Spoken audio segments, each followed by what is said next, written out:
약간 뭐야 사례담을 잠깐 듣고 하겠습니다. 예, 과수분을 하겠습니다. 이번에 예, 우리 김원희 씨 앞으로 모시겠습니다. 예, 복숭아를 귀농해서 몇 년 차 지금 고향으로 내려가셔서 하고 계시거든요. 우리 황금알 농법 이제 프로가 된 분이기 때문에 제가 자칭 인정합니다. 또 화면에 나와서 이쪽으로 나오시죠. 예, 인사하시죠. 예, 반갑습니다. 예. 저는 창원에서 우연히 복숭아나무를 식재를 해놔놓고 우연히 박 대표님을 알게 됐어요. 그래서 창원에서 한 2년 정도 매주 저희 식구하고 둘이서 한 교육을 받았죠. 교육을 받았는데 실제 처음에는 농사에 대해서는 아무것도 모르니까 그냥 의아했죠. 그래서 청도로 해서 경산으로 저는 전국을 다니면서 복숭아 농사 좀 마이스터 되시는 분들도 몇 분들을 만나보고 이렇게 했는데 실제로 제가 농사를 처음에 시작을 해서 이 황금알 농법에 대해서는 완전 무식하고 거기에 대해서는 아무 지식이 없으니까 이제 그래서 교육을 받다가 보니까 청도에서 한 분이 복숭아 농사를 지는데 그분이 12,000평의 농사를 짓더라고요. 저 대농인데 그래서 그분이 하시는 말씀이 황금알 대표의 말씀을 듣고 해보니 사실 과일이 좋더라. 그래서 저는 여기 예천에 와가지고 제가 원래 5년 차입니다. 나무가 5년 차인데 그래서 황금알에 이제 연면 시비하고 비료 작년에 제가 한 가지 예를 들자면은 어떤 일이 있었냐면은 저희 밭에서 이제 박 대통령이 오셔서 강의를 하러 오셨는데 영순에 보면은 복숭아 농사를 많이 짓죠. 자, 영순이 아니고 어디고 영천. 영천 말고 여기야. 영주요. 예, 수능. 수능분들이 교육을 받으러 오셨더라고요. 그래서 저희 밭에 딱 들어오면서 하시는 말씀이 이 집 원래 복숭아 농사 망했다. 이런 말씀을 하더라고요. 왜요? 이러니까 복숭아 나무가 이렇게 잎이 완전 진목색이 되면은 복숭아가 다 낙가가 되고 안 된다. 수확할 게 없다 이러더라고요. 근데 저는 연면 시비 열심히 하고 작년에도 제가 금년이죠. 작년이 아니고 금년에도 제가 복숭아 나무에다가 저는 2,000평을 농사를 짓는데 요소하고 복합 비료도 좀 들어가고 해서 약 한 40% 이상을 뿌렸어요. 그러면 사람들이 좀 놀라더라고요. 복숭아 농사에는 요소를 주게 되면은 당도 떨어지고 낙가 많이 생기고 안 된다. 수확할 게 없다. 실제로 4년 차에 한 나무에 700개를 달았습니다. 상상을 못할 얘기죠. 복숭아 농사하는 데는 전부 다 저거 그러더라고요. 700개를 달았다는 전 거짓말이라고요. 제가 예천 농협유통센터에 이제 공선에 가입을 해갖고 출하를 하는데 첫째 당도 좋고 가 굵고 제가 2,000평에서 4년 차에 수확이 얼마나 나왔냐면 7,680만 원 나왔어요. 4년 차에 2,000평 가지고. 총 몇 주예요? 240주요. 240. 네. 그렇죠. 그런데 그분들이 하시는 말씀이 저거 거짓말이래요. 그래서 금년에는 제가 얼마나 따야 되나 생각을 했더니 2,000평에서 제가 원래 금년에 목표한 게 8,000짝에서 4kg짜리 8,000개에서 10,000짝을 계산을 했어요. 그럼 사람들이 보통 보면은 한 나무에서 나오는 양이 평당으로 따지면은 평당이 내가 4년 차에서 한 18kg 정도 땄어요. 정품만. 공선에 납품한 것만. 비품하고 이런 건 다 빼고. 근데 금년에 제가 좀 많이 수확을 하려 했는데 비 때문에 내가 약 관리를 잘 못해가지고 비품이 많이 나왔어요. 그래도 평당 아무리 못 나와도 제가 해보니까 평당 잘하면은 40짝이 아니고 평당 한 40kg까지는 뽑아내겠더라고요. 그럼 수확을 돈으로 따지면은 얼마 나오겠습니까? 그래서 저는 지금 내년의 목표가 그 한나무에 그 4kg짜리 40박스 이상을 지금 계산을 하고 있거든요. 40박스를. 그러면 5년 차에도 그래 했는데 6년 차 되면 더 많이 따겠죠. 내년에 가면은. 그래서 저는 한국말 농법에 대해서 의아했다 했던 게 내가 해보니까 실제로 비료 많이 주고 비료도 내가 필요할 만큼 줘야죠. 너무 많이 가닥이 주면 안 되겠죠. 너무 가닥이 주면 안 되겠지만은 적당한 양에서 수시로 저 보통 여기 예천에는 가면은 복숭아농사 하시는 분들이 좀 많아요. 그분들이 여기서 1년에 한 포도 안 준다더라고요. 근데 저는 올해 금년에도 40포 이상을 뿌렸으니까 그렇게 하니까 첫째 가 굵어지고 가가 엄청 굵어지더라고요. 번수는 몇 번? 2,000평. 아니 횟수. 퍼스가요? 예. 횟수. 횟수 원래 금년에 제식하고 나서 식재하고 나서 원래 5년 차입니다. 5년 차. 비료를 주는 횟수는 몇 번 정도? 아, 빌어주는 횟수. 그거는 제가 보통 보면 한 6회 정도. 토질은 사양 토질이요. 전질토에서 조금 벗어난 거. 중전질토. 네, 중전질토 정도. 요수만 40%. 아, 복합도 거기에 한 19포가 들어갔습니다. 그러면 복합하고 요수하고 합해서 40%고요? 40포 조금 넘죠. 따로. 네. 그리고 지금 여기 저 농협에서 지원해 주는 거 있죠. 칼슘 요항비료. 예. 그게 100개 들어갔고 많이 넣었습니다. 대비도 많이 주고 많이 다니까 또 많이 먹어야 되잖아요. 그러니까 많이 먹지 않는 게 참 힘들어요. 그렇죠. 예, 그게 가장 그래서 힘든데, 저는 처음에는 모르니까 예, 안 되면은 예. 우리 박 대표님한테 전화를 합니다. 아, 네?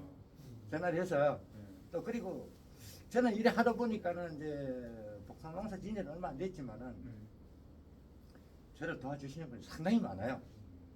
예, 뭐 여주에 계시는 분들, 뭐 이천, 강고 또 그분들도 우리 밭에 견학들도 많이 오시고 그래서 일을 하다 보니까는 한국말이라는 게 이게 사실 나는 해보니까 참 좋더라. 그래서 지금 이제 예천에도 이 복숭아 농사 하시는 분들이 저를 따라 하시는 분들이 상당히 많아요. 처음에는 이 영양제 팔먹으려고 하는 게 아니냐. 사실 그렇게 좀 더 인식을 했어요. 인식을 했는데 사실 제가 영양제를 쓰는 것도 시중에서 지금 보면은 농협이나 우리 시중에 약방에 가면은 농약사에 가면은 영양제들 팔잖아요. 수능 사람들이 처음에 저한테 왔을 때 뭐를 두고 왔냐면은 비대제를 갖고 왔더라고요. 비대제를 쳐봐라. 수능에는 집집마다 전부 다 비대제를 친다더라고요. 저는 비대제하고 모릅니다. 저는 아직까지 비대제 쳐본 적이 없고. 그런데 당 브릭스 역시 요소를 치면은 당이 떨어진다 했는데 당이 안 떨어지더라고요. 그리고 저는 낙가가 없습니다. 우리 대표님도 수학할 때도 오셔서 하긴 하셨지만은 2,000평의 낙가가 4kg짜리가 20개도 안 나옵니다. 네, 색깔 잘 나고요. 그렇죠. 4년 차에 내가 제일 많이 단 게 720개 달았습니다. 정확하게. 네. 그래서 지금은 아랫게도 여기 예천에 그 농협공선회 회장님하고 뭐 오셔가지고 비료를 주면 안 된다 하고 이제 교육을 받으러 뭐 제가 요 며칠 전에 저기 저 춘천에 거기 이제 견학을 한번 갔다 왔는데 가보니까 내가 농사 짓는 방법하고 다르더라고요. 근데 거기도 다수학을 낸다고 하는데 다수학은 저하고는 게임이 안 되겠더라고요. 그래서 지금 농사 짓는 분들의 저는 이렇게 생각합니다. 박 대표님은 처음부터 내가 농사를 지으면서 이걸 개발하신 분이고 또 일반 이 농약을 팔고 뭐 영양제를 파시는 분들은 자기들이 전부 다 연구해가지고 뭐 했다고 하는데 실제 그걸 치면 좋다는 분들도 있어요. 그래서 수능에서 오신 분들이 비대제를 갖고 와가지고 저보고 비대제 강구를 하더라고요. 이거를 쳐봐라. 그 수능에는 전부 다 비례를 친다더라고요. 비례를 쳐서 알을 굵힌다는데 저는 비례를 치지 않습니다. 일절 안 치고 저는 알을 굵힐 때는 이제 이 한꺼번에 있는 골드그린 칼라 가지고 이제 목민씨부터 식용유도 많이 쓰고요. 설탕도 많이 쓰고 저희 집에 가면은 지금도 가면은 요소가 25%나 제해 있습니다. 미리 내년에 쓸 거. 소금은 좀 하세요. 네. 소금은 안 씁니다. 네, 소금은 전혀 안 씁니다. 근데 노지에서는 저는 하우스에 작년에 그 대표님 강의를 보고 하우스에 그 설탕 연면 시비를 많이 했어요. 많이 하는 게 단점은 뭐냐면 곰팡이가 피어. 그래서 아, 노지에 복숭아예요. 아니 생강이에요. 그게 복숭아에는 같은 원리잖아요. 노지에서는 그 곰팡이 같은 게 없던가요? 나오죠. 그렇죠. 나오는데요. 네. 거기에 이제 식재를 이제 때를 맞춰야 되는 거예요. 아, 저는 처음에는 네, 거기에 대해서 이 복숭아는 털복숭아잖아요. 네. 뺀질인 게 있습니다. 뺀질이. 뺀질, 복숭아 네, 뺀질이 있잖아요. 네, 예, 네, 예, 네. 예. 그런 거는 괜찮은데 네, 털복숭 같은 경우에는 네, 털이 있잖아요. 네, 설탕을 많이 치게 되면 여기 어떤 현상이냐면 네. 거기에 당이 남아서 네, 이것이 곰팡이가 생겨요. 네. 그러면은 수확할 때도 가면은 여기에 까만까만한 점이 찍혀요. 네. 그러면은 상품 값어치가 없죠.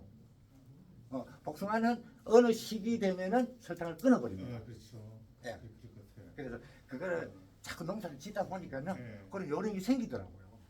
저도 그것 때문에 한참 치다가 자꾸 곰팡이가 피더라고. 수동을 좀 시켰거든요. 그러니까 이제 네. 어느 정도 하다가 보면은 네. 거기에 대한 거는 또 요 대표님이 잘 아시니까 어, 어느 정도 되면은 네. 거기에 이제 설탕을 줄이고 끊고 그런 게 있습니다. 그래서 처음에는 그렇게 했는데 지금은 어느 정도만 딱 가면은 그때부터는 설탕은 아예 치질 않습니다. 1년에 그러면요, 예. 복숭아나무 품종은 무엇이며 그 복숭아나무 거리는 얼마씩 뛰었습니까? 제식거리는 5m고요. 5m? 예, 5m고요. 그리고 이제 그런 실제 거리 품종. 품종 우리 대자황 하나 있고요. 60 대자황. 대자황이라는 게 제 신품종. 대장 그 조생입니다. 예. 그게 이제 60주 갖고 있고 명장이라고 있어요. 그 품종이 그거 60주 그리고 조생항도 만생종입니다. 이제 8월 15일 나오는 거 그거 60주 그리고 또 뭐 갖고 있노? 제왕 단호상 제왕 그거 60주 그래갖고 지금 240주를 지금 하고 있습니다. 수확은 60주 수확하는데 저희 식구하고 둘이서 수확을 하루에 다 못합니다. 하루에 제가 해보니까 우리 집에 식구하고 두 사람 사가지고 수확하는데 하루에 컨테이너 박스 있죠.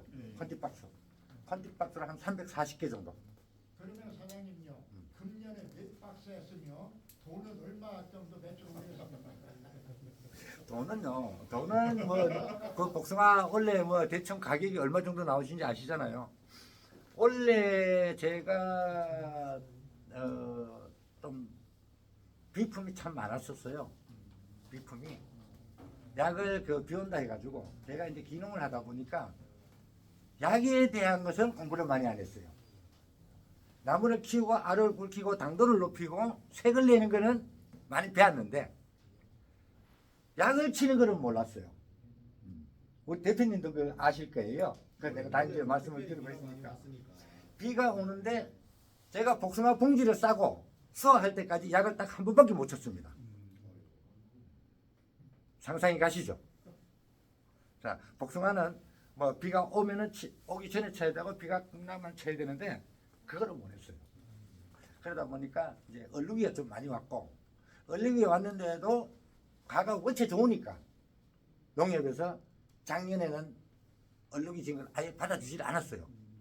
안 받아줬는데 제 건 원래 그걸 거의 다 받아줬어요.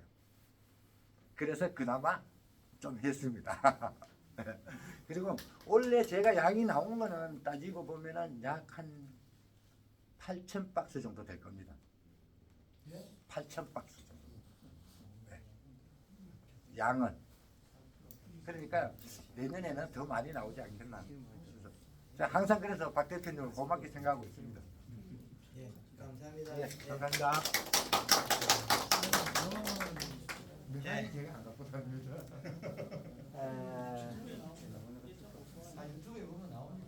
우리가 이제 과수를 볼 건데 과수는 생강은 봄에 비로 주면 되는데 가수는 비로 주면 안 먹어요. 이게 문제예요. 예. 생강은 비로 주면 먹습니다. 연면시비하고. 그런데 과수는 비로 주면 도장지만 키울 뿐이에요.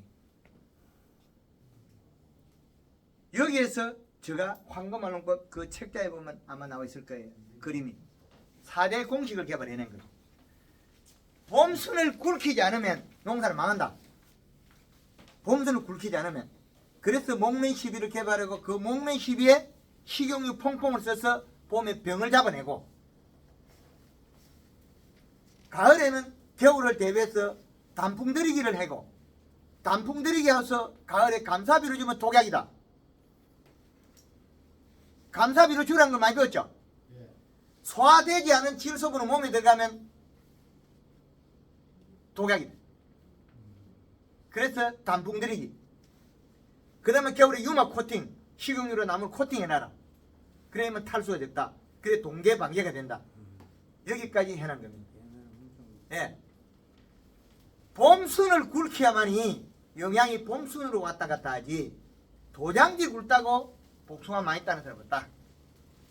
그죠? 이 길이 바뀌면 안 되거든요. 그래서 봄에는 봄순을 굵히는 방법이 최고 중요합니다. 비료값은 이렇게 결정이 다 되어 있는데 비료를 이 비료가 어디로 갈 거냐는 거죠. 비료를 줬는데 비료가 복숭아로 가야 되나 도장지가 이 두 가지거든요. 그래서 황금알론법 개발했을 때 요거는 비료량이고 황금알론법 자체는 잎으로 영양과 생식 생장을 처음에 애초에 만드는 그림이에요. 그러면 영양제체라는 말은 약쟁이 가는 소리지 이걸 학문화시키는 겁니다. 그래서 전 농사꾼이에요. 농사꾼이 머리를 짜내서 그걸 만들어내야 되겠죠. 책에도 없고 전 세계 논문에 안 나와 있어요. 근데 그걸 완성시키는 거예요. 황금알론법 4대 공식을 개발해냈죠. 32년 걸렸어요. 나무 밑에서 일주일 이상 눈물을 흘리고 그러니까 하늘이 열리는 거 보고 땅이 열리는 거 보여요. 아차 봄에 삽질하는 것보다 2월 초에 비료 뿌리면 땅에 쭉 들어갈 건데 뭘 삽질하고 있어. 애차 요거다. 올해는 비료를 내가 제일 많이 줬으니까 올해 감농사 내가 1등이다. 3만 평 감밭에다가 땅감밭에다가 21다시 복합비료가 복합비료 제일 좋은 거니까 2,000포를 끊어가지고 내 나무에다 한 포씩 딱 줘놓고 올해는 1회 비료 준 사람이 대한민국 내가 제일이니까 내가 제일 잘 크거다. 가을에 가는 요만 조그만해요. 그래 요즘 이상하다. 요즘 비료를 가짜로 만들었나? 비료를 가짜로 만들어 내한테 요놈들이 쏘이다. 그래서 비료를 가짜로 만들었다. 답이 딱 나왔죠. 그 다음에는 내년에 친구들한테 야 기다려봐라. 올해는 요소로 2,000포를 갖다 뿌리면 내년에는 감이 요따만이 될 거다. 그 다음에는 내 나무에다가 요소를 한 포를 딱 줬고 나니까 21-를 산에 한 포씩 그 내 나무에 한 포씩 산이 뽀해. 그 다음에는 요소를 갖다가 1월달에 1월 중순에 전 산에다 3만 평에 뿌리 놓으니까 그때 임대농 할 때 산이 보여. 내 나무에 큰 놈이든 작은 놈이든 일하는 사람은 어떻게 갈라줄 거예요. 큰 놈 조절 못해. 내 나무에 한 번씩 작은 놈이나 큰 놈이 내 나무는 보여. 이거. 산이 뽀얀 데 있으니까 이게 정상이 아니잖아요.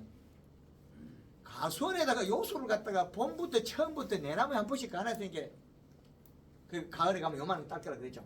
1등. 근데 또다시 꼴찌. 그래서 봄에 이제 못 믿으니까는 딱 비료 포대를 한 포대 딱 걸러가 두 나무에다 갈라줬어. 10kg 주시면 요건 더 큰 거 나오다. 두 나무에다가 한 포로가 10kg씩 갈라주고 나니까 진짜 바가지 들고 놓을 데가 없어.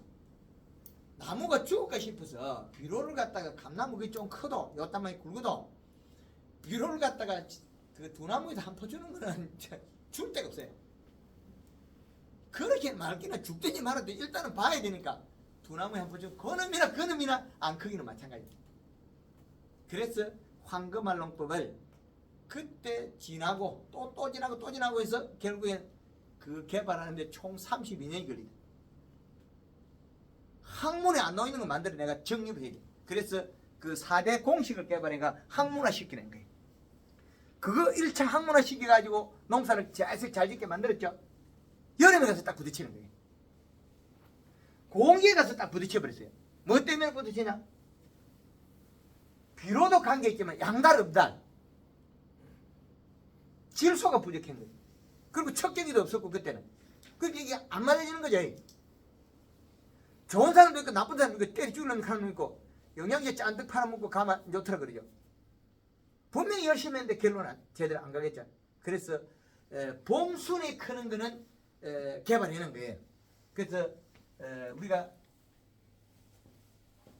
겨울에는 첫 얼음이 얼고 난 다음에 유막 코팅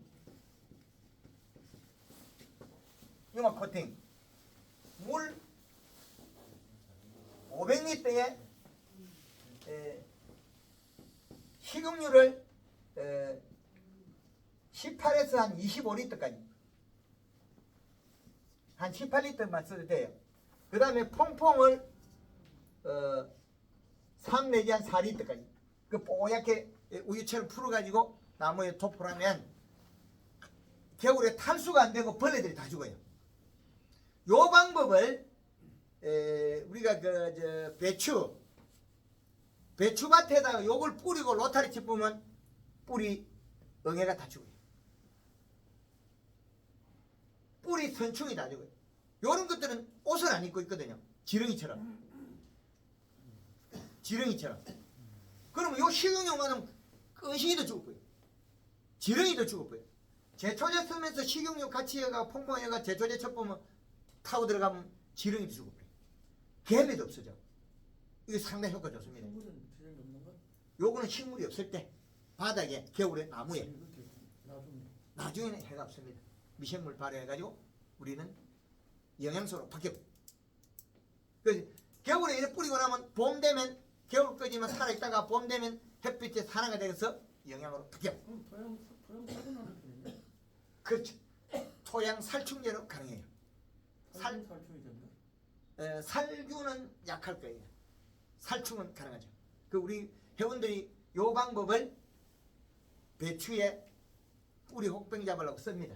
그리고 보통 우리가 잘 모르는데 원장님 그 응애 종류가 모든 식물에 뿌리에서 많이 그런 기능이 가지고 예, 째째 있는 건 괜찮습니다. 이스라 캐고 한꺼번에 하고 이파리 뚝 뿌리 뻗쳐버립니다. 왔다 갔다 속도를 바꿔보면 지 째째는 붙어 있어 괜찮아요. 제가 호빵에도 관계가 괜찮은가요? 뿌리에. 예. 살포는 지금 뭐 그냥 품목이 고압 분무기. 그래 나무에 치는 거는 유막 코팅, 땅바닥에 치는 거는 토양 되겠죠. 그거 SSG 같은 거 가지고 보면 나무에 가지고 아니 SSG 살포하면 밑으로 SSG가 후황이나 이런데 기름이 빨리 나빠져요.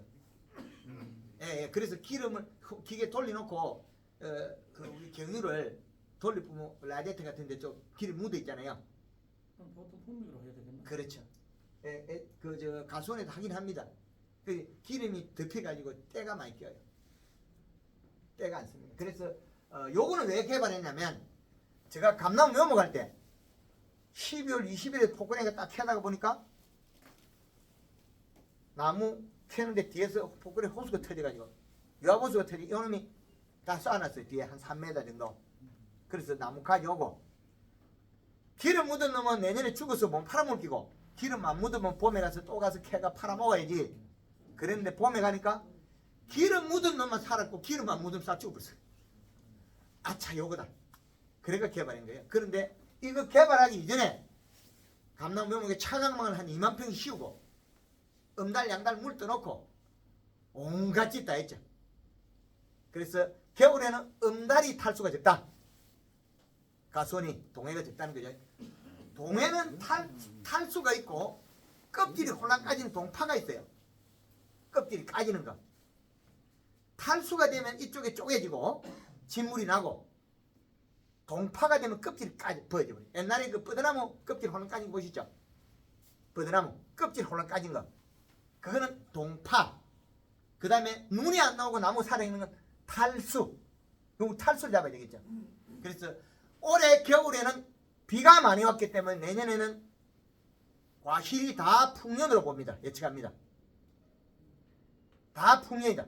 겨울에 동해가 탈수가 없다는 거죠.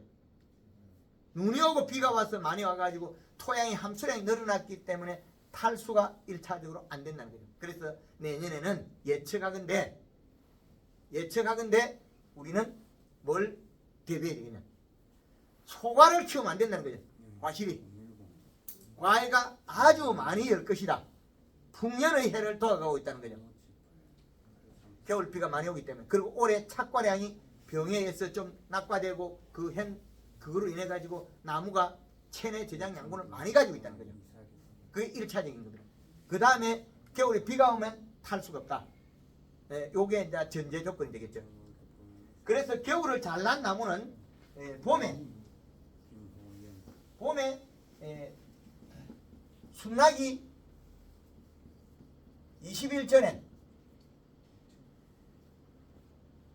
목매심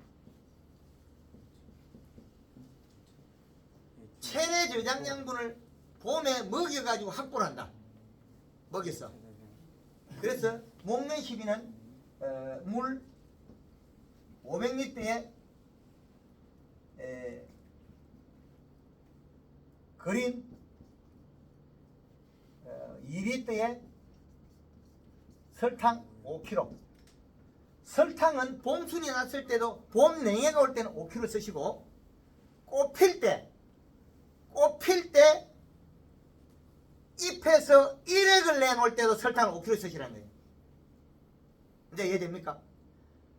봄에 과실나무가 꽃이 피었을 때 잿빛 곰팡이 병이 오는 것들은 잎 두께가 얇아서 일액을 맺혀서 생기는 병이에요. 일액. 그래서 봄에 일액을 맺을 때도 설탕을 5kg 쓰고 봄에 새순이 나와가지고 추위가 내려갈 때도 5kg인데 이거는 언제까지 온도를 견뎌요? 영하 3도까지 견뎌요. 영하 3도까지는 설탕 5kg 견뎌낸다는 거예요. 약 5도까지도 견디는 그 이상 못 견딥니다. 그럼 이해되죠? 봄에 목매 시비하는 양으로 꽃 피기 전에는 잎에서 일액을 좀 맺어도 큰 장애가 없는데 꽃 필 때는 일액을 많이 맺으면 그때 일액 나온 것이 꽃에 묻어 있으면 꽃 이파리 있죠, 마른 거. 거기에다가 꽃잎 자체는 영양이 많아요. 영양 덩어리예요. 거기에다가 일액이 떨어져서 아미노산 단백질이 더 보충이 되면 잿빛 곰팡이에 더 빨리 잡히겠죠. 설탕이 펴서 우점을 하면 되는데 설탕 곰팡이는 그 온도에 못 핀다는 거죠. 여름에 생강에 핀 설탕 곰팡이는 해가 없습니다. 해가 없더라고요. 그렇죠? 네. 근데 여름에는 우리가 생강밭에 설탕을 내가 살포했을 때 타고 내려가서 무름병을 잡는 데 도움을 줘요. 아미노산 단백질도 같이 설탕에 먹고 곰팡이가 썰어버리고 없애버리죠. 그러나 초봄에 추울 때는 설탕 곰팡이는 온도 높은 곰팡이고 잿빛 곰팡이 온도 낮은 곰팡이에요. 그럼 설탕으로서 일액을 안 맺게 해야 되겠죠. 비료로서 잎을 두껍게. 그게 요 차이예요. 일액이 많이 맺을 때 꽃필 때 시점에는 설탕을 더 넣어도 설탕이 있다고 해서 그 설탕이 꽃잎이 말랐다고 잿빛 곰팡이가 피진 않습니다. 설탕이 우점에 있으면 설탕 양이 많아 보면 잿빛 곰팡이 못 펴요. 아주 딜레마죠. 이거 상당히 중요한 부분이에요. 일액을 맺으면 잿빛 곰팡이 약을 우리가 무수하게 많이 쓰고 있어요. 봄에는 흰가루병 안 쓰죠. 잿빛 곰팡이 약 쓰고 있죠. 그건 일액을 맺기 때문에 쓰고 있는 거예요. 그래서 목매 시비는 순나기 전까지 요거는 이 내지 파멸을 해라. 안 하는 건 관계없습니다. 안 한다고 했으면 나빠지는 건 없으니까 그 다음에 또 하면 되고 다 한 단계 한 단계 없어질 뿐이에요. 우리가 좀 전에 우리 김원현 씨 약 한 번 치고 복숭아 따먹었다 하는데 말이 안 맞죠? 약 몇 번 칩니까? 많이 치죠? 약을 치도 잘 안 되잖아요. 약 30번도 치는데. 그거는 가리가 많아서 약을 치고 있는 거예요. 가리가 많으면 약을 튀기도록 쳐야 돼. 요소 주면 약을 안 쳐야 돼요. 잎이 두껍고 탄수화물 하면 면역력이 많아가지고 병을 다 떼낼 건데 요소 주면 흰갈병 안 와. 녹균병도 안 와. 제병곰팡이도 안 와. 병 안 오는 조건을 다 만들어 놨었는데 비료로서. 그래서 그 비료값을 역해버리는 거예요. 이식값으로. 한 것만 놓고 괜찮은 거죠. 그래서 이제 잎이 나면 봄순이 나면 연면십이에요. 이때는 그린 2번에 칼라 1번. 근데 요거는 이거를 언제까지 해라냐면 수학 7월 15일 기준으로 잡아놓은 거예요. 만생종에. 그러면 이 이후에는 요 이후와 요 이전이 다르죠.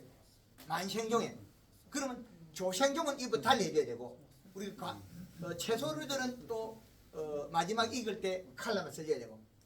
그러면 상반기 농사 여기에서는 요 이전에 요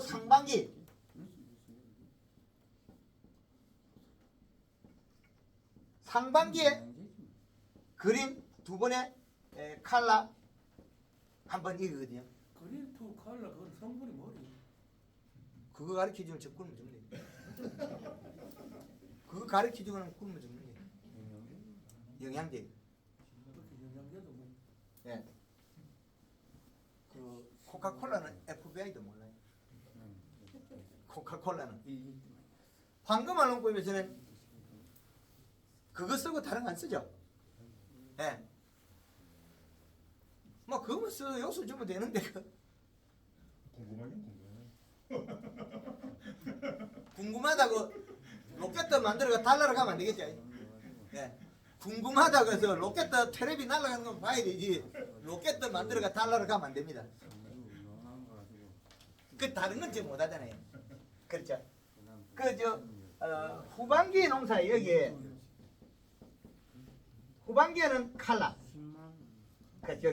그러면 작물이 언제까지 비료를 줘야 되냐 각각 달라요. 그래서 우리가 비료는 퇴비는 가을에 겨울에 주는 게 좋아요. 비 올 때. 퇴비를 주고 싶으면 연면 시비는 그린 2번에 칼라 한번 치는데 이거는 물 이것도 뭐 500리터 빼면 되잖아요.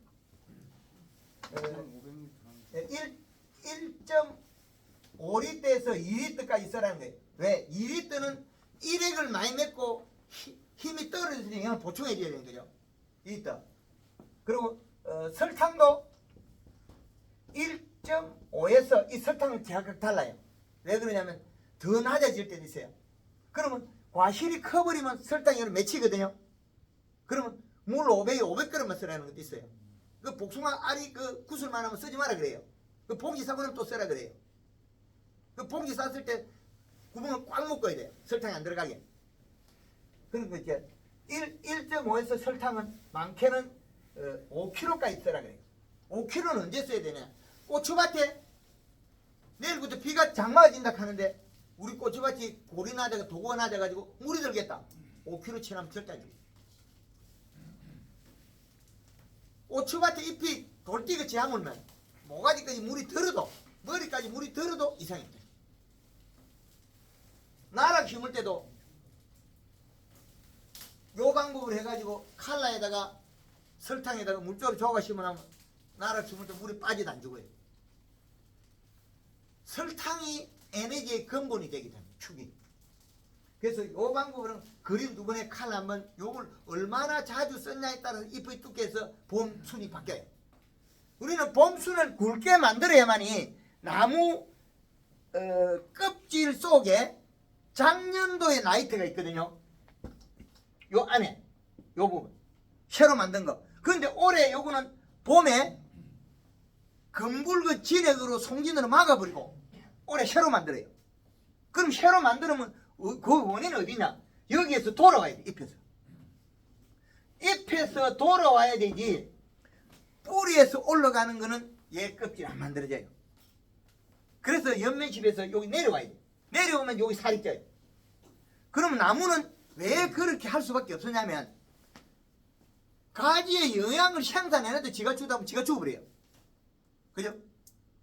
어떤 위치에 있는 내 가지가 좋은 거라고 판단하는 거는 위에서 내려온 거예요. 그래서 봄에 연면십에서 내려오면 잎이 두꺼워지고 살이 찌고 뿌리가 만들어지겠죠. 그런데 가지가 길다고 뿌리가 많이 들어지고 잎이 살이 찌냐? 그거 절대 아니에요. 가지가 긴 것들은 처음에 할 때 처대에 가지를 잘라버리면 돼요. 봄순에 길게 나오면 잘라버리면 돼요.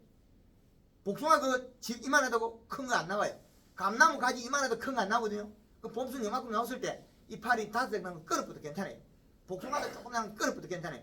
근데 그걸 보드라울 때 끊어야 되지 억세지고 나서 끊으면 허당이에요. 봄순을 끊을 때 보드랍을 때 끊어야 되는데 새순이 나갈 때 근데 빳빳하게 굳고 나서 팔매 딸 때 복숭아 끊는 거 있죠? 그건 딴 일이에요. 전혀 다른 일이에요. 봄순이 보드랍을 때 끊어야만이 여기 앞으로 가는 걸 탁 잘랐으니까 옆으로 크겠죠. 잎이 굵어지고 두꺼워지겠죠. 잎이 커지는 거는 복숭아의 길이 방향을 만들고 감이 잎이 커지면 넓이를 만들고 딸기가 잎이 커지면 넓이를 만들어요. 이 횡과 종으로 두 개 분리치겠죠.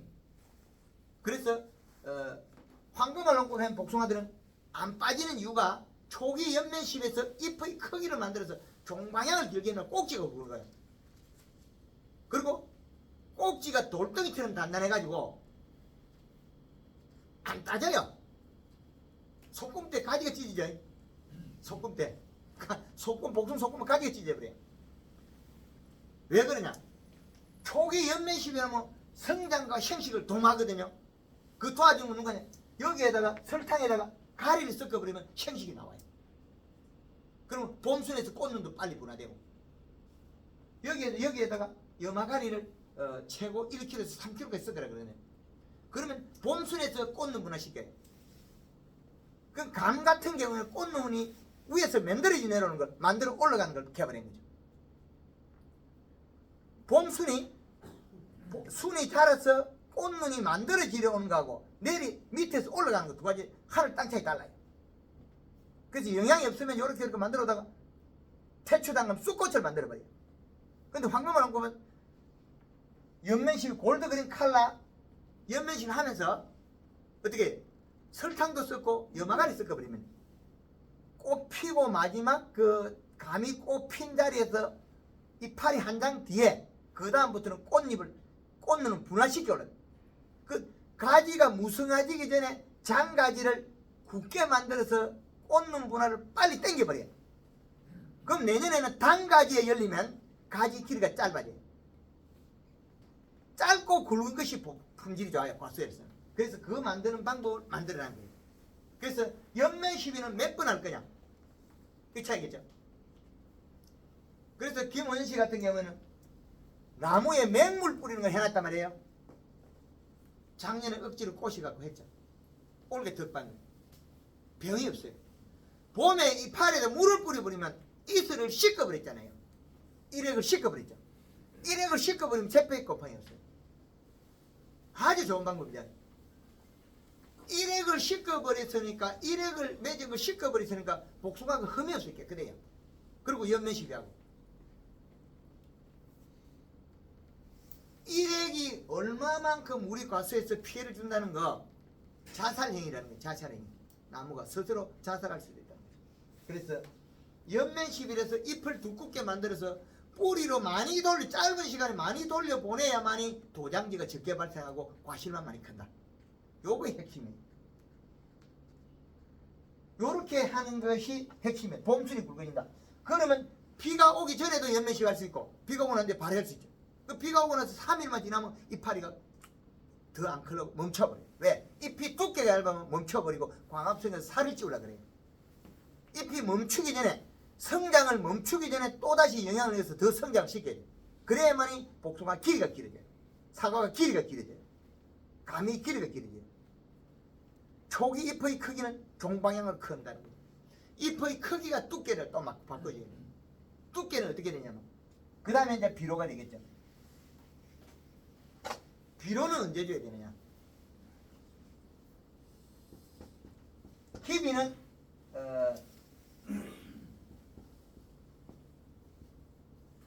눈이 부풀 때,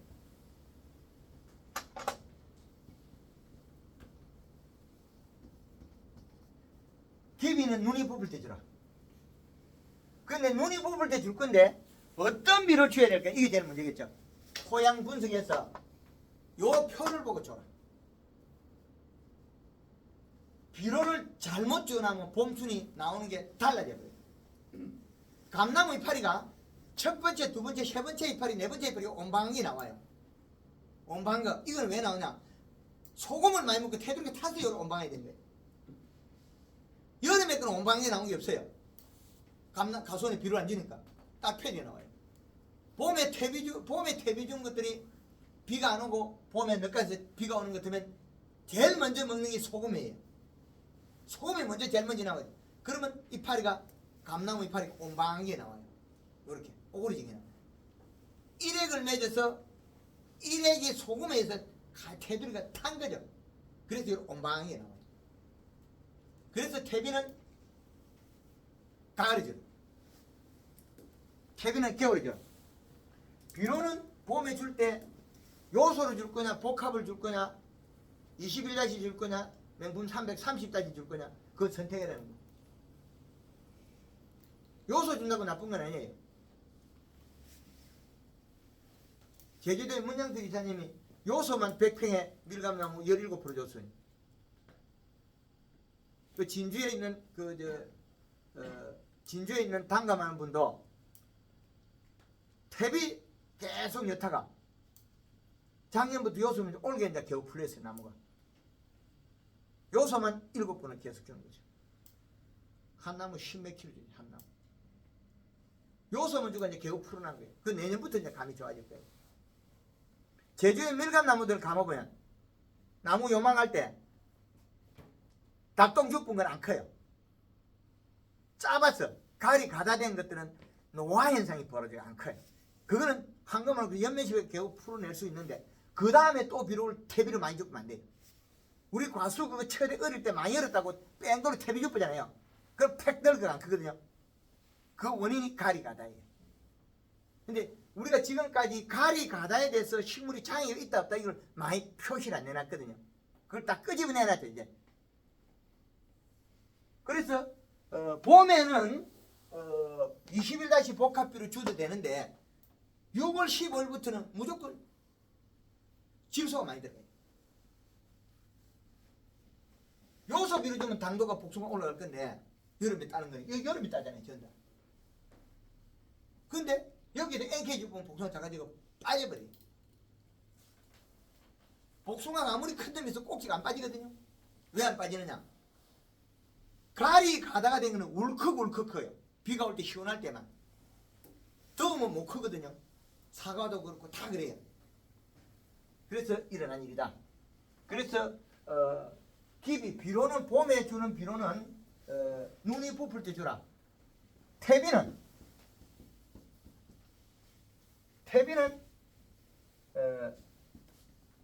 가을이나 겨울에 주라. 가을이나 겨울에. 이 목적은 퇴비를 가을이나 겨울에 주라 하는 건 소금을 좀 씻어내버려요. 소금은. 이 소금 때문에 해가 일어난다는 거죠. 그 소금 풀라고 복잡하거든요. 소금 풀어내는 것도. 소금이 많으면 농사 안 된다. 가리가 많으면 농사 안 된다. 더위를 탄다. 그래서 그 기준을 맞춰한 거고. 생강도 우리가 안 죽으려면 생강도 이식값이 0.3 이하 되면 안 죽어요. 일액 속에 비료가 없으면 안 죽어요. 아미산 단백질 없으면. 아예 그 풀밭에 심으면 생강이 안 죽어요. 풀밭에 가서 이실을 찍어보면 비료가 없거든요. 그런데 우리 심어놓은 밭에서는 그 이하가 된다는 거예요. 그래서 우리는 가수원에도 비료를 적게 주면 벽을 만든다. 잿빛 곰팡이 만들어요. 비로를 작게 해주고 생기는 병들이 뭐냐면 흰가루병,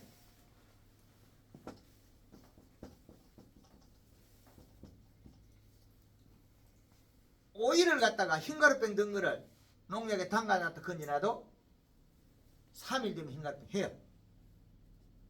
근데 물 한 마리에 설탕 300g 여기 치놓으면 죽어피고 다시는 안 생겨요. 설탕 가지고 흰가루병이 잘 잡아요. 근데 설탕보다 더 안 생기는 건 요소예요. 질소. 흰가루병 잡는 건 질소.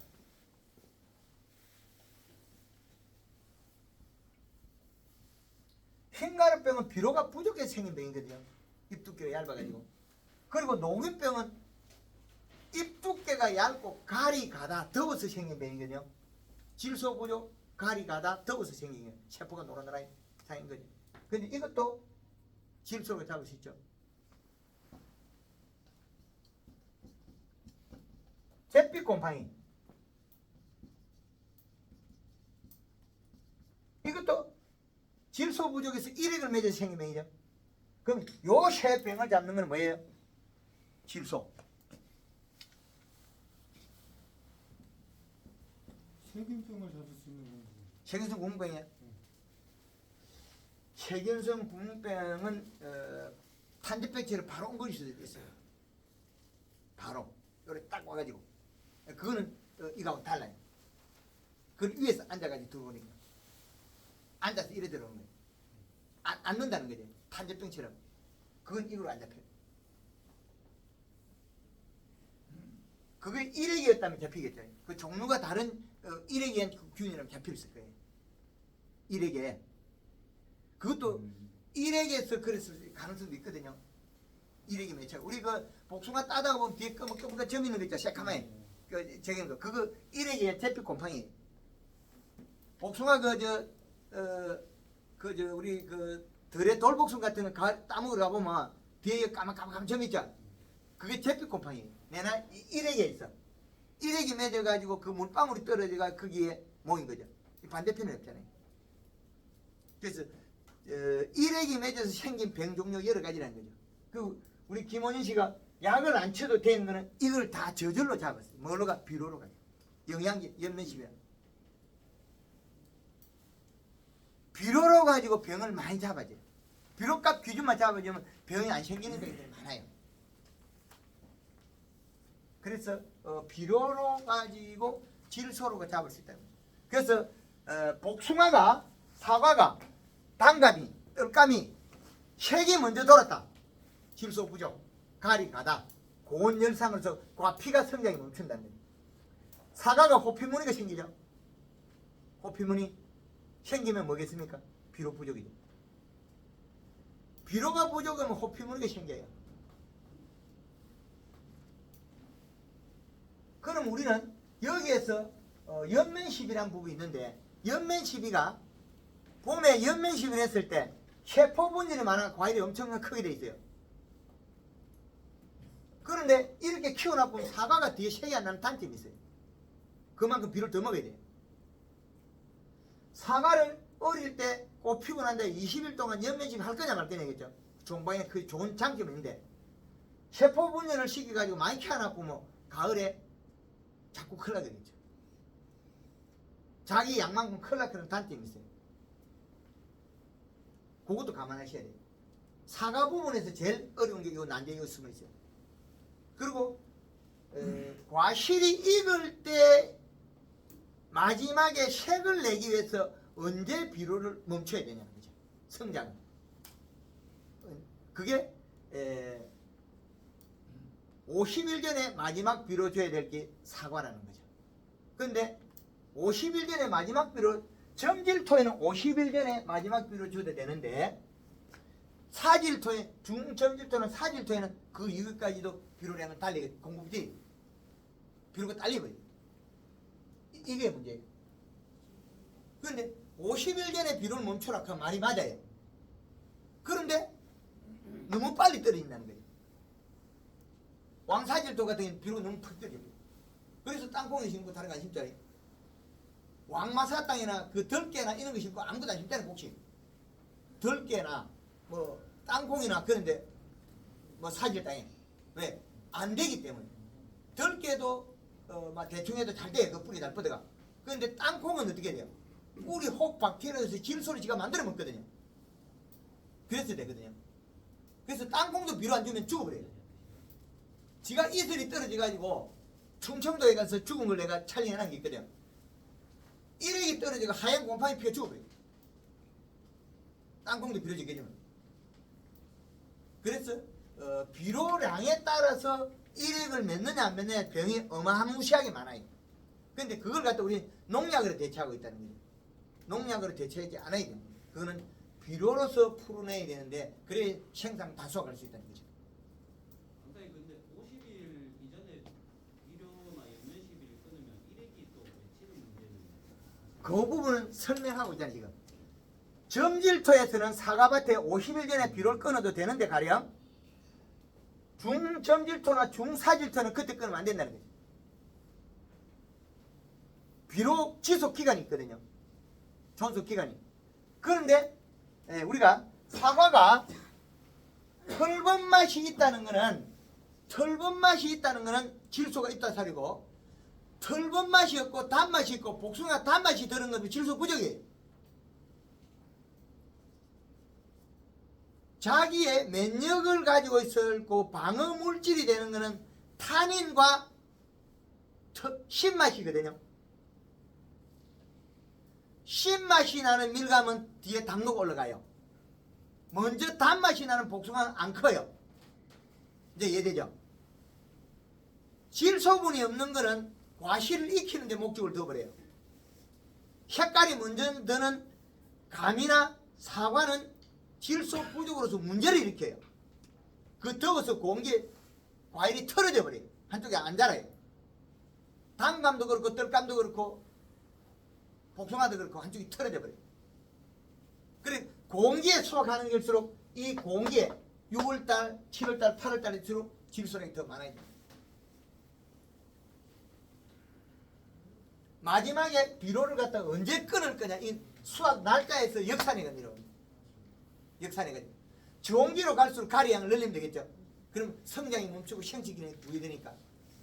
그런데 사과만은 형식 기능을 또 부여시키면 색깔이 빨간 게 누렇게 나와요. 제일 애를 먹이는 놈 사과예요. 제일 애를 많이 먹이는 놈 사과, 하우스 딸기. 요놈이 제일 골치 아파요. 돌아서면 팩도로 가버립니다. 그 심는 집집마다 음다리냐 양다리냐 다르고 흙 다르고 그런데 다른 것들은 스무스하게 가는데 제일 예민하게 움직이는 사과라는 거죠. 과실수에는. 그 왜 그러냐면 이 파리에 쬐끔하는 게 과실이 있다만 이래요. 잎의 크기하고 사과 크기하고는 전혀 안 맞아요. 단감 이파리 이만하거든요. 이것도 열 몇 장 붙어있어요. 요만한 게 있거든요. 근데 사과 이파리 그 씌워보세요. 몇 장 안 돼요. 나중에 되면 갈반했다 낙엽 뭐 들었다 다 떨어지고 몇 장 안 남았어요. 그래서 비료가 작으면 질병에서 면역력이 없어서 못 견뎌요. 복숭아나무나 사과나무에 못으로 구멍을 딱 뚫어놓고 구멍이 커지면 비료가 작은 거고 구멍이 작아지면 비료가 적다는 거예요. 구멍이 늘어지면 먹어 나가는 거고 구멍이 작아지면 살이 떼가 밀리 들어오는 거예요.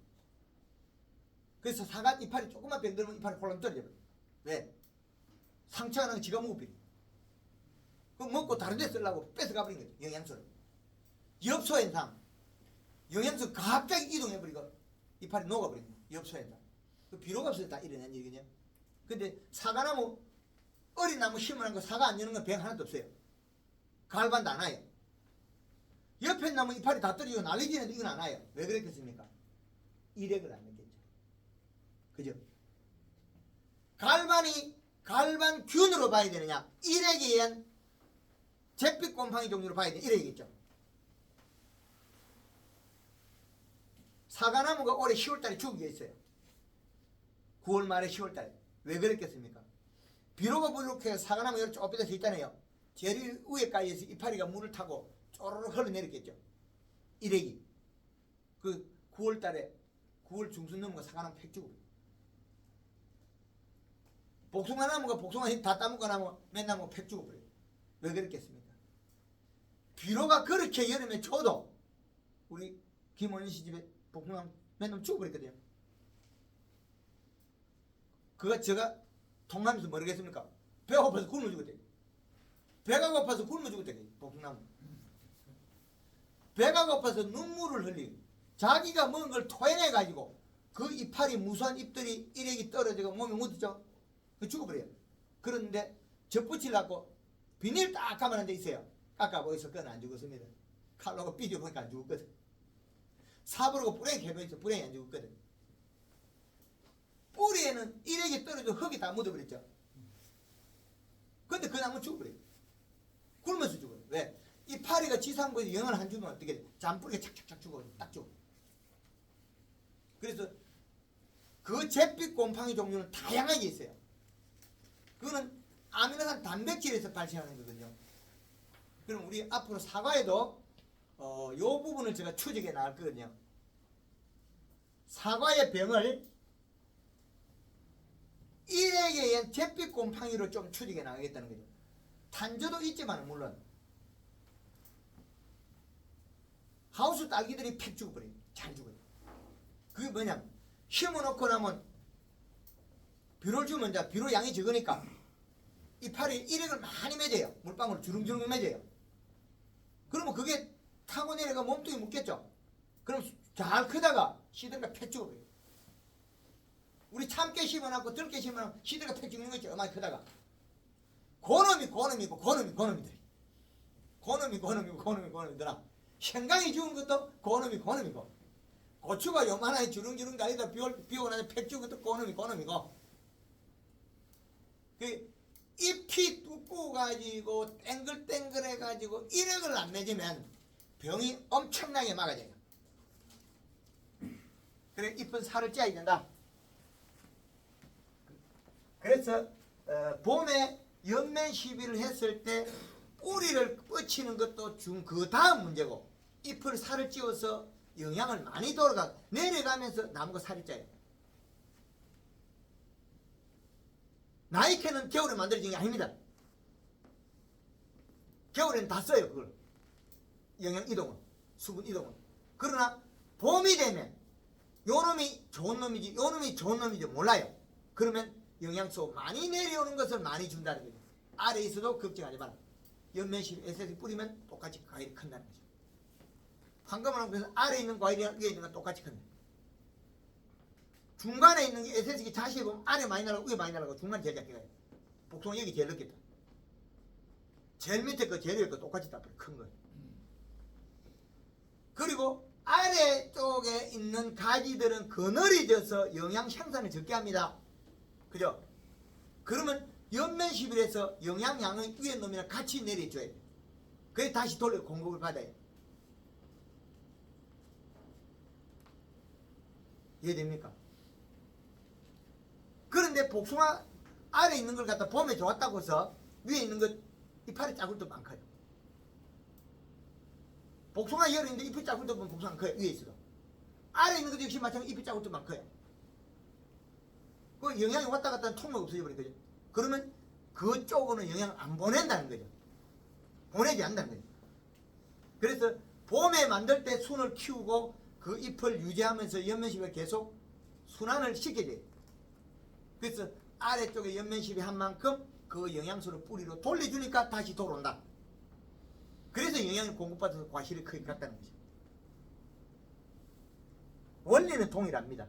그래서 추비를 복숭아에 몇 번 해야 되느냐? 중요하죠. 힘줄이 노라면 가리는 있다. 잎이 오마지면 해라. 잎 테두리에 복숭아 잎도 이렇게 톱니처럼 이렇게 짝짝짝짝 하지. 짝짝짝짝.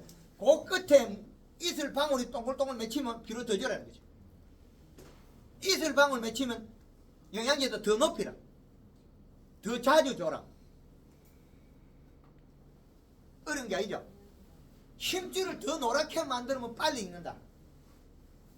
비료가 작으면 일찍 따나 늦게 따. 요 요소 주면 숫기가 더 빨라요. 복숭아 저장이 오래 갑니다. 낙과도 안 되고. 요소 안 주면 복숭아 다 떨어져요. 홀랑 떨어져요. 떨어진 건 원인은 가리 가다 고온열상으로서 과피 고온열상으로서 성장을 못해요. 그렇다가 비 올 때 과육이 성장하면서 울컥울컥 크겠죠. 그러면 갑자기 크니까 꼭지가 쏙 빠져버려요. 그런데 비로 질소가 많은 충분히 있는 것들은 가지가 이렇게 굵어도 복숭아 살이 꺼지면서 다 커요. 살이 꺼지면서 지 살이 푹 파이면서 정상적으로 커요. 상처가 안 나고 이상이 없다는 거죠. 복숭아 이거 어려운 거 없지? 사과도 여기 다 들어간 거예요. 과수는 여기 몽탕 다 집어내는 겁니다. 여기 가다가 뭐 복숭아 어떠니 오미자 어떠니 이야기하면 안 됩니다. 이제 질문은 받겠습니다. 근데 내가 아직 지금 유막 코팅은 뭐였는데 지금 해도 되죠? 괜찮습니다. 예. 아직까지 탈수가 많이. 예. 유막 코팅 할 때 말이냐. 예. 그거 속도하고 팬의 힘하고 예. 이거를 잘 조정해가지고 해야지. 그렇게 그 얘기를 안 해주고 그냥 유막 코팅 하라 했으면은 예. 작년에 제가 한번 대시편 한번 했거든요. 예, 맞습니다. 그리고 기름을 통닭기름을 쓰지 말고 튀김기름. 통닭집의 기름이 나빠요. 그 닭지방 때문에. 통닭집의 기름하고 통닭기름을 유막에는 안 쓰는 게 좋아요. 왜 그러냐면 요놈이 기름 입자가 우리 식용유하고 달라요. 통닭집에 닭지방이 나와가지고 요것 때문에 일어났습니다. 요것 때문에. 그럼 요게 들어갔을 때는 식용유는 잘 풀리는데 요거는 또 따로 놀아요. 물속에서. 예, 요것 때문에. 그리고 유막 코팅은 한 번만 해라. 한 번만. 그리고 기름을 너무 많이 쓸 생각하지 마. SS기도 쓱 지나가고 말아라.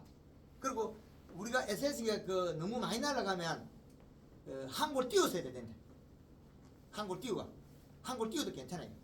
그리고 기름이 이렇게 퍼져나가거든. 그 통닭기름이라는 게 통닭집에 튀김고 재활용 기름. 튀김집에는 기름이 재활용 기름을 쓰지 마라. 일반 통닭집에 이거는 이제 우리 밭에 뿌리는 거라든지 고추밭 비닐 깔아놓고 그거 뿌리는 거 엄청 좋겠죠. 여름에는 이게 또 잘 풀리거든요. 그럼 여름에 고추밭에 쓰는 데는 쓰는데 이상이 없습니다. 냄새가 더 나기 때문에 벌레가 저쪽 껴요. 저는 질문이 좀 많거든요. 예. 제가 사과 1년 차여서 완전 초보여가지고 예. 원래 첫째인데 지금 여기 유막 코팅할 때 보통 이제 기계유를 쓰거든요. 예. 기계유 대신 저걸 써도 되나요? 예, 기계를 써야 되고 이걸 써야 되고. 네. 얘는 쓰면 목적이 기름을 코팅하는 영양 흡수도 되고 네. 충도 죽이고 네. 기름에는 균도 다 죽어요. 예. 뭐 편한 걸 하시면 두 돼요. 번째는 그 가육 키울 때 새순을 어느 정도 놔두고 자르면은 가육하도록 잎을 키우면서 가육을 간다 그랬잖아요. 그게 봄순이 나올 때 보드라올 때 잘라야지 굵어지고 나면 바뀌었어요. 그러면은 그게 봄순이 한 10cm 내외 때 순을 적심해야 되는데 그게 더 커버리면 방향이 바뀌었어요. 그럼 그 적심하는 게 지금 가대지를 적심하는 거예요? 아니면 그냥 나가는 순을 적심하는 거예요? 우리 과대에서 번데기에서 과일 달렸잖아요. 요 순. 가일 달렸는 그렇죠. 순, 가대지를 그렇죠. 말씀하시는 가대지. 거예요. 그거를 적심을 하면 가일이 더 커질, 잎이 두꺼워지고 커진다 이 말씀. 그렇죠. 그리고 추비 또 질소 같은 거 얘기하면 보통 이제 6월 이후에 사과는 색깔 때문에 질소를 주지 마라 그러는데 예. 지금 대표님 말씀 들어가서는 한 수확하기 50일 전이면 두 달 예를 들어서 11월 초에 수확을 한다면 8월 말까지는 질소를 충분히 줘야 된다는 말씀. 9월 10일까지 거의 시죠. 네, 질소를 그 충분히 조건이- 줘도 된다 이 말씀이잖아요, 그죠? 그 조건이 토양에 따라서 좀 다르다. 그러니까 지금 토양 말씀하신- 분석 결과에 네. 내 밭에 비료가 뭐가 존재하냐 음달이냐 양달이냐 또 다르고 양달일 때는 더 늦게까지 비료를 가져가야 돼. 안 그러면 네. 그 더위를 타가 가일 안 커요. 이렇게 말씀하시는 게 전질토 최고 이렇게 잘 가지고 있는 영양을 했을 기준에 그렇지. 50일 전까지는 줘도 된다. 그렇죠. 그럼 색깔 나는 데는 문제가 그게 사는데 안 생기겠습니까? 색이 그 나는 거는 가다가 멈춰야 되거든요. 예. 멈춰야 돼. 근데 우리가 가을에 비료 준다고 뭐 봄처럼 많이 주지 않잖아요. 예, 그렇죠. 가을 비료는 봄 비료보다는 적게 주잖아요. 예. 예, 그래서 조금씩이라도 주면 도움이 된다 이 말이죠. 그렇죠. 그런데 늦게 가서 그 뭐 20일 전이나 30일 전에 자꾸 주면 자꾸 성장돼요. 과일은 크나 색이 연해진다. 그렇죠, 그렇죠. 그지? 과피가 늘어지는 데 계속. 결국 과일이 크는 건 과해가 크거든요. 가쪽이 크는 거예요. 그리고 과피가 늘어지면 색이 연해지겠죠. 그리고 우리가 사과가 자세히 따면 한쪽이 빨갛고 뒤는 붉은색에 노란색. 그럼 이쪽이 삐뚤이 빼딱하거든요. 그거는 더워서 뒤인 거예요.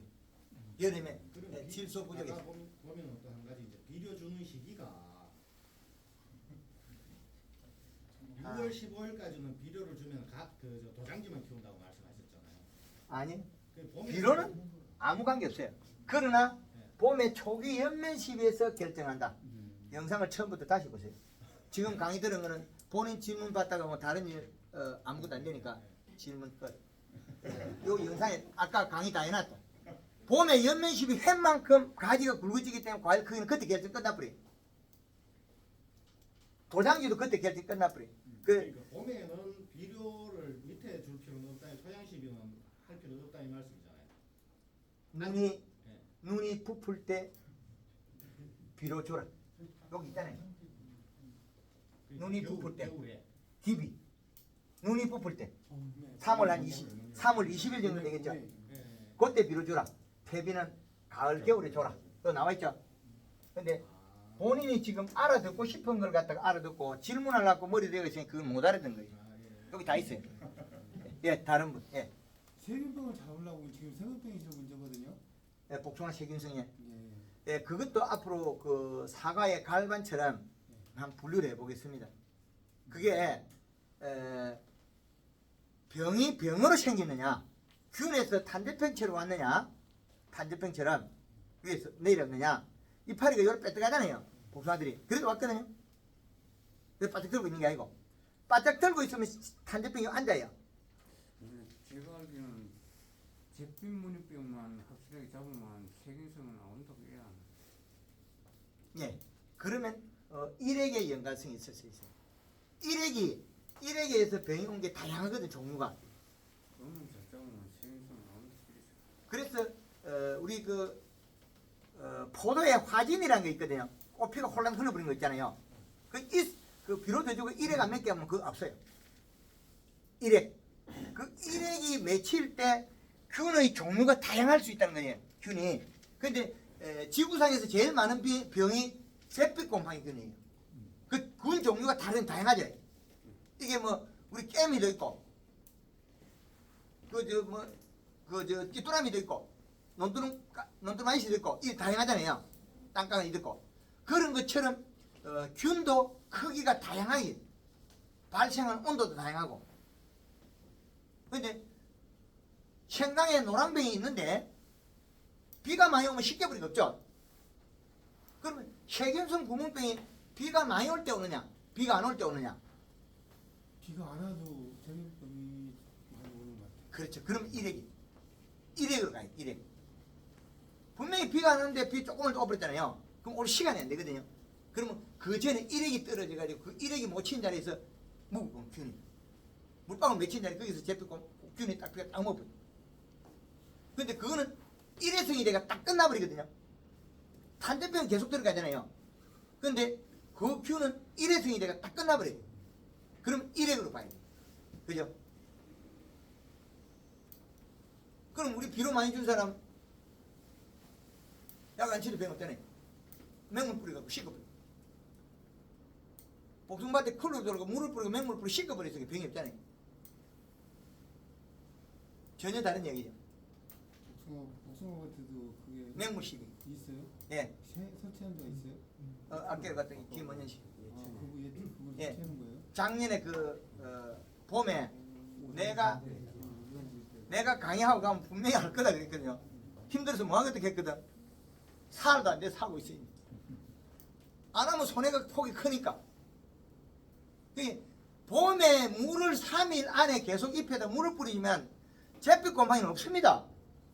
세균성 공병도 없어질 수 있다는 거죠. 생강도 3일 한 번씩 물 뿌리면 물렁병 없어요. 노랑병도 없고 씻고 뿌리면 되는데. 그죠?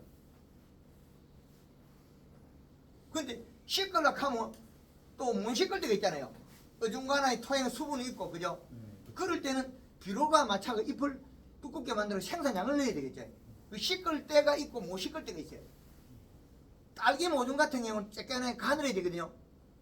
그걸 비료 더 줍고 안 몇 개 하면 안 돼요. 너무 그거 꽂는 건 안 되고. 그거는 물을 뿌리고 영양을 씻어내버려야 돼요. 세척을 해야 돼요. 세척을 해야 될 게 있고, 또 영양으로 가지고 생산량을 넣어야 되고, 우리가 다각도로 영양해야죠. 이 세균성 구멍병이 그게 딱 집어서 된 게 없잖아요. 뭐다? 그리고 우리가 그 생강의 노랑병이 뭐다 해가 딱 집은 게 없죠. 네, 없어. 딱 집어가 없는 것들은 거의 대다수는 그 일액이 맺어서 그 일액의 아미노 단백질에서 균류가 다를 수가 있다는 거죠. 그런데 그거는 비가 올 때는 없거든요. 박사님요. 예. 다른 과목 이제 뭐 감자, 고추 그 간이 좀 듣고 싶습니다.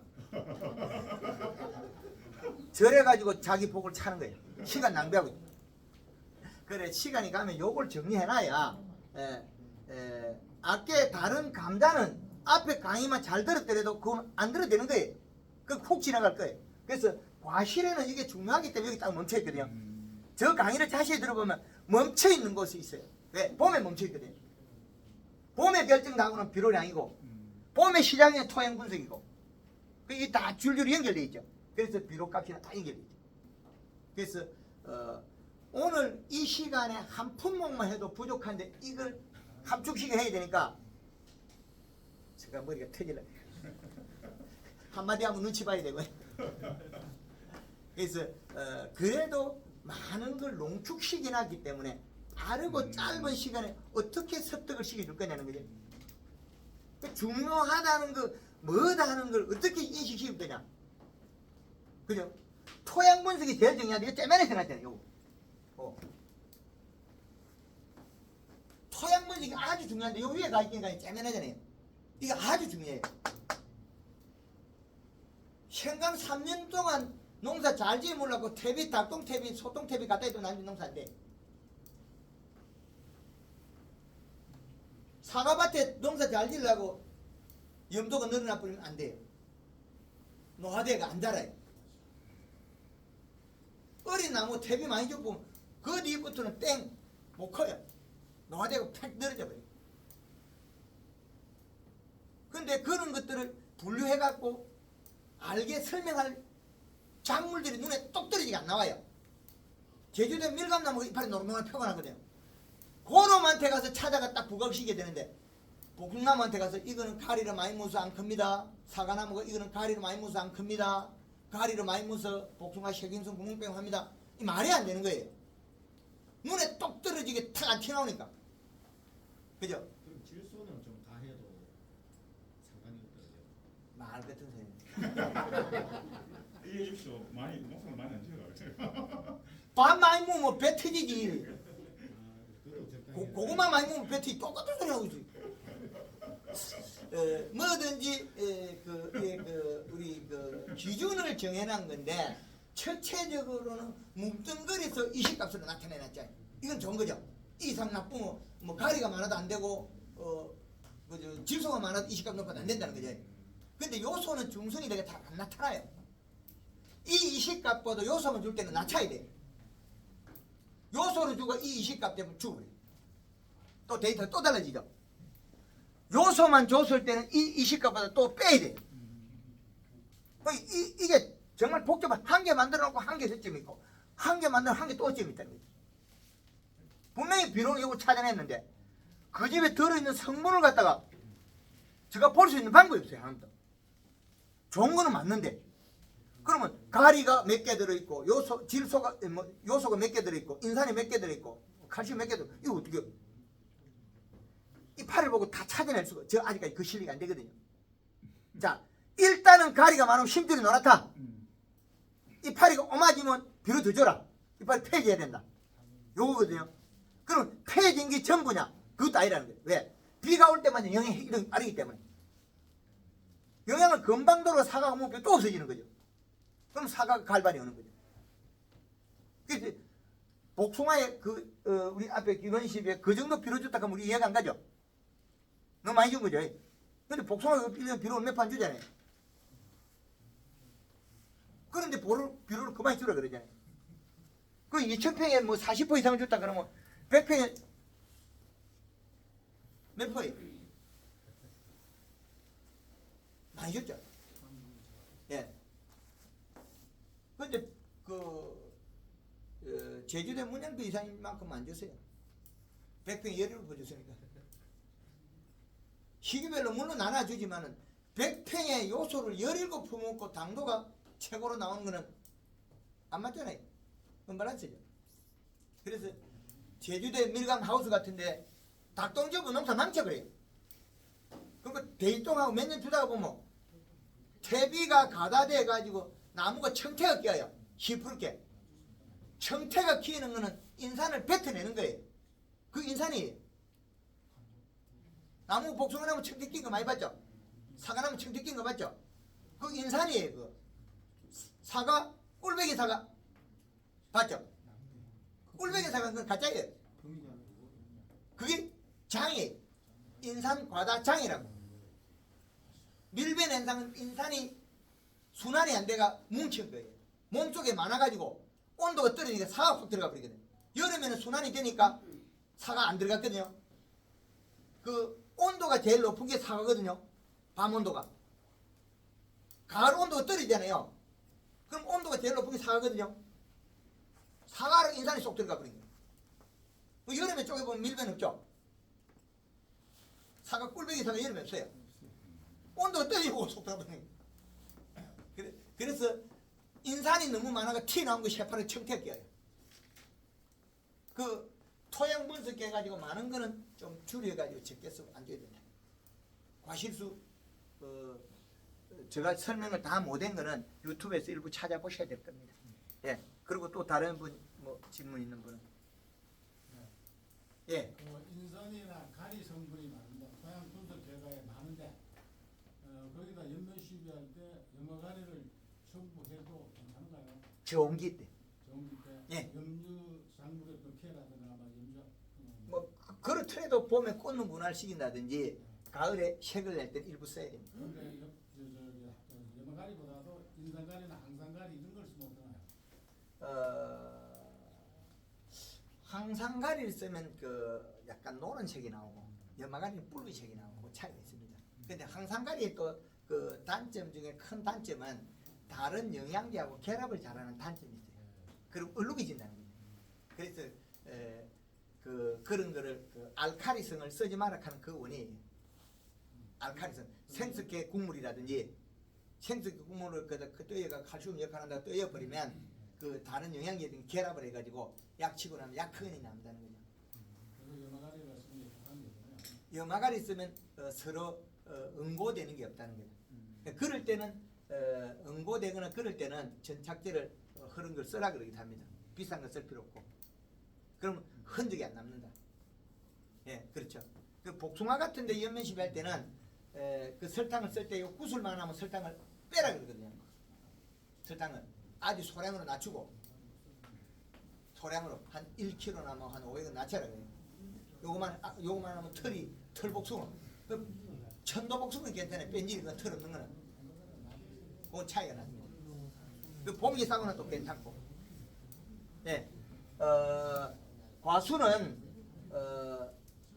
복숭아가 됐고 사과가 됐고 뭐 감이나 이런 이렇게 그 고루 섞어가 했는데 이거 알아들을 때 제가 좀 부실하더라도 알아들을 때 잘 알아들으시고 요 부분을 활용을 잘 하시면 될 것 같고 그 저 여름에 과실이 색깔이 먼저 드는 과실은 안 큰다. 가리하다. 성장 기간이 남았는데 색이 먼저 드는 것은 안 큰다. 그리고 잎이 노랗고 오마지는 것은 질소 부족이다. 잎이 펴 있어야 된다. 펴져 있고 심줄이 노란 게 제일 좋은 거다. 펴져 있고 진녹색이고 그게 제일 좋은 거다. 예, 그러면 과수는 요렇게가 마치도록 하겠습니다. 예, 감사합니다.